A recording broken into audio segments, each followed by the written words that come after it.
Like I said, if I was to make a top 5 of the best and worst, like I said, Endgame would be at number 1 as the best.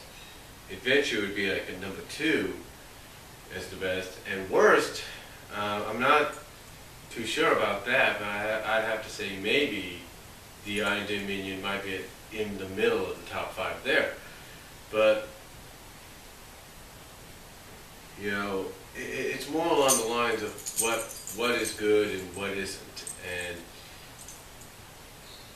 to me, like I said, for the past 20 years, it's had its ups and downs. I don't think anybody can deny that. So,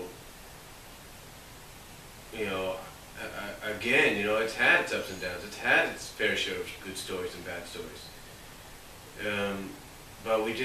But still, it still presses on, and and I think that can be contributed to the fans, to the gaming fans that got into it, because of the suggestion from the friends and family and fellow gamers and Sonic fans, because of the so-called Sat-AM purists, which they are not, but they're just Sat-AM fans.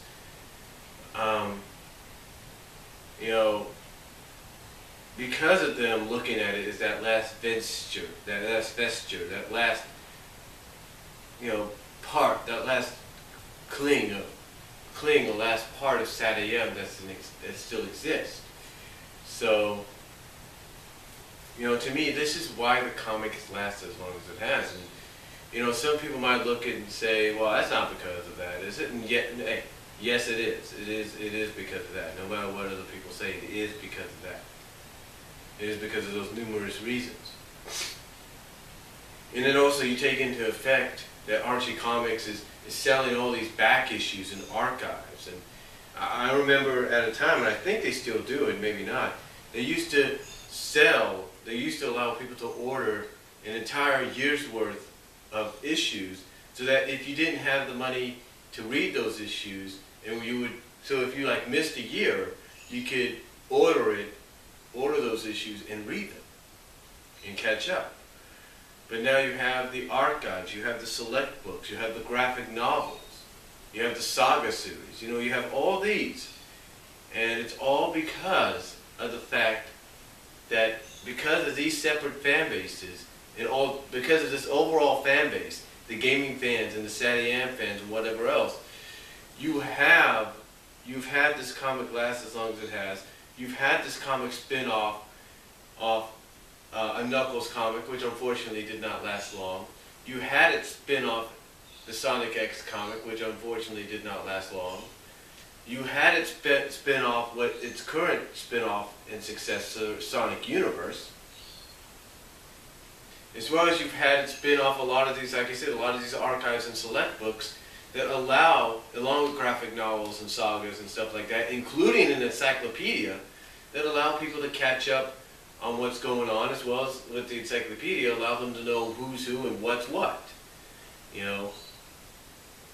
Things like that. You've also, and in 20 years, you've also had it allow itself to spin off, miniseries based on characters in the games and are non-game. Like, you had the Sally miniseries, which was one of the most successful miniseries they had. You had Tails. You had the Death Egg Saga. You had Mecha Madness, which was basically a 48-page special conclusion to the whole Mecha Sonic deal. You had all these situations. And that was another thing about the comic that made people want to read it more. You had the comic do what the Sat-AM series didn't do. You had Sonic get roboticized, and no one ever thought that would happen. You had Sally get roboticized, not once, but now currently for the second time, as well as had it weaponized and modified. No one would have thought that would happen, but it has. You had Bunny, upgrade her cybernetics, and then get de-roboticized. No one thought that would happen in the comics. Yeah, it briefly happened in the show, but it didn't happen. No one thought it would happen in the comics, and it has. You had all this happen. You've had all, like I said, everything along with much more happening. Heck, you even finally got a more visual, if not anamorphic, representation of Nicole.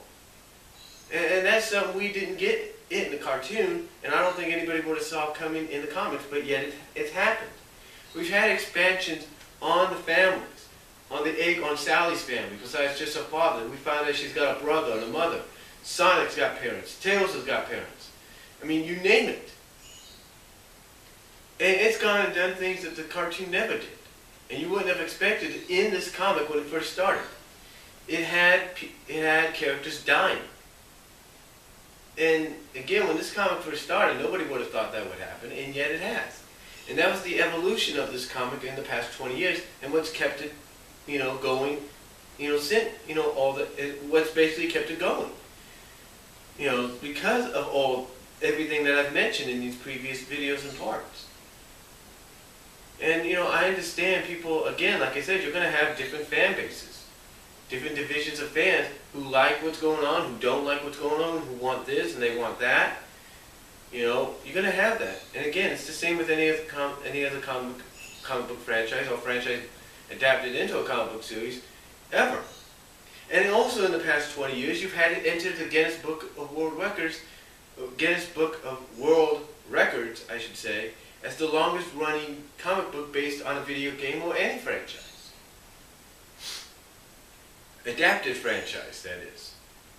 So that's something, no one ever thought would happen either. I mean, you take a look at the comics that Archie Comics had done before, adapted before the franchise. Ninja Turtles, that lasted a little beyond, just around 75, 77 issues, and that was it. You had Knights, and that didn't last. Heck, you had Wild West Cowboys of New Mesa. That didn't last. This has. And it just tells you it's because of the fan base. And because of the fact that you have all these elements that everybody's different fans of all together in one place. And like I said in part 1, and I said in part 2 as well. It's because, again, it's all thanks to the fans. The Satyam fans that look at it as that last vesture of Satyam goodness. You had the game fans that got into it because of recommendations from their fellow gamers and friends and family, and mostly because of Sonic Adventure when it came out. You also have, because of Endgame, the average comic book reader reading Endgame and hearing how good it was, getting into it because of that. So overall, the fan base is the reason it's lasted long, and basically because of all the elements that I've mentioned. So, to answer the question, and I know this has been 3 parts, if you will, this is why the Archie's Sonic Comics lasted 20 years. So, and yeah, you might say it's because Sega wants to keep it going and everything. That's true. That's true. They want to keep it going so they can make money off it. Yeah, that's true too. But mostly it's because of the fans and everything else. Above that, the fan base. And the fans. The different variety of fans is what's kept this comic going. So, that's all I'm going to say. Hopefully that answered the question. Sorry this was in 3 parts, but I had to basically explain why. I basically had to thoroughly explain why, in my opinion. And these are my opinions. So let me know what you guys think. Comment down below. Thank you all for watching. And take your time with this if you want to. It is a long one. So, peace out. God bless. Take care.